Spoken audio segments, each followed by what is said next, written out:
Hi, welcome. This is a screencast for the homework 4 of CSC 591 DevOps course at NC State. So the main requirements of this homework are to demonstrate the file IO application, the ambassador pattern, and Docker deploy in Docker containers.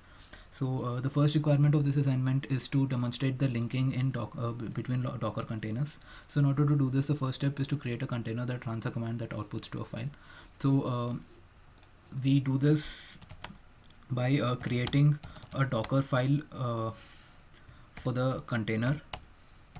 So if we take a look at the contents of the Docker file, so this is the content which we are generating and writing into a file called file.txt, and then we are installing the socket, which we need. We'll look at it a while later, and then we're exposing the port 9001, and then if we take a look at start.sh, it just runs this socket command. So the first requirement is to build a container, and we can do that by using this Docker file. So first we need to build an image for the Docker file, which we can run using this command. So if you take a look at the images currently in our system, so container1 image is an image which has been created for this. So now if we see Docker ps, so container1 is currently running. We can just kill it by using Docker remove minus f and giving it container1. So this currently removes the container. So now we can run the container again using this command.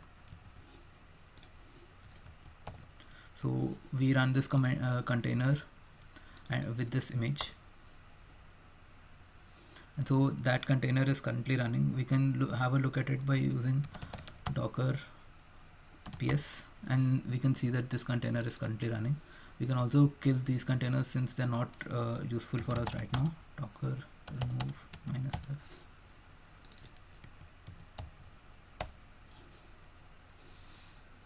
So this right now the container1 is running. So the next step, and we have also exposed the file using socket on the port 9001, which covers the second constraint requirement. So third requirement is to use a link container that accesses the file over the network. The way we do this is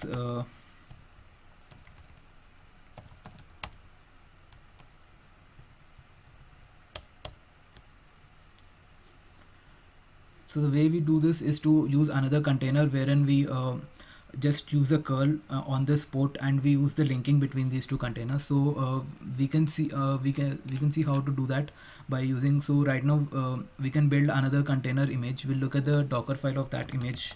So if we take a look at container2 and cat Docker file, so it just installs Ubuntu, and then it just installs curl. That's all. And so now if we run we can run this image and then link it using container and link and using the minus link flag. So if we run this command, we open an interactive shell in this image, and this image is linked to our container1.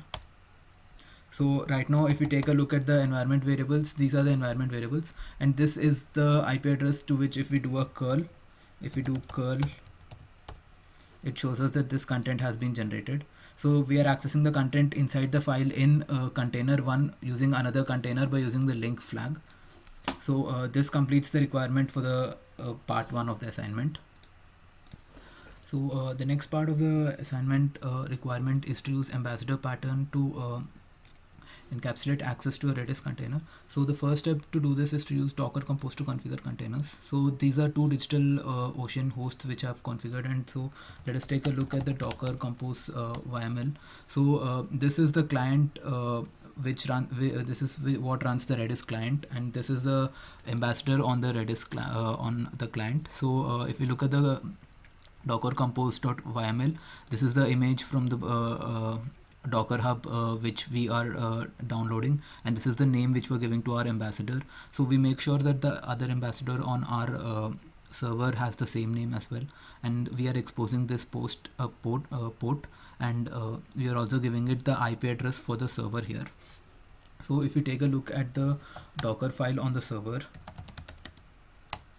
So this is the image for Redis which we are downloading from this Docker Hub. Then this is the custom Redis ambassador. As I mentioned, we have given the same name to the ambassador which talks with the server. So the ambassador is what communicates between these two machines. So if we need to change any communication between these two machines, we can simply change the ambassador, and we expose this on this 6379 port.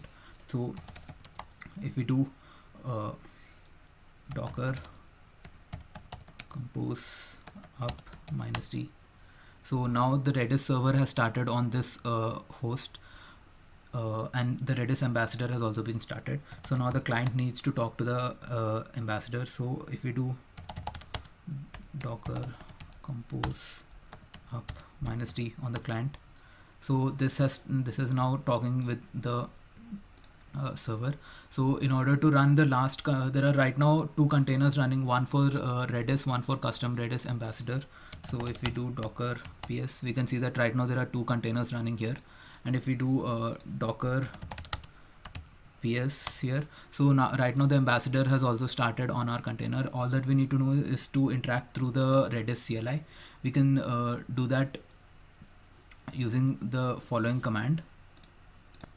So in order to run the CLI from the terminal, we can use this command, wherein we run a Docker container interactively and we start the Redis CLI on that container.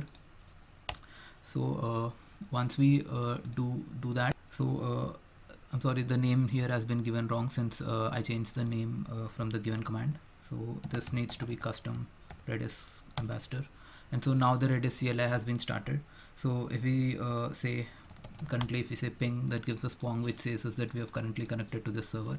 So if we set a key, let's suppose key 1, and say hello, and if we say get key 1, it gives us the correct answer. So this completes the requirement for the second part, wherein we use two different VMs to isolate the Docker host, and the client is performing a set and get request, and there are a total of 4 containers. The last container is an interactive one. So this completes the requirement for the second part of the assignment.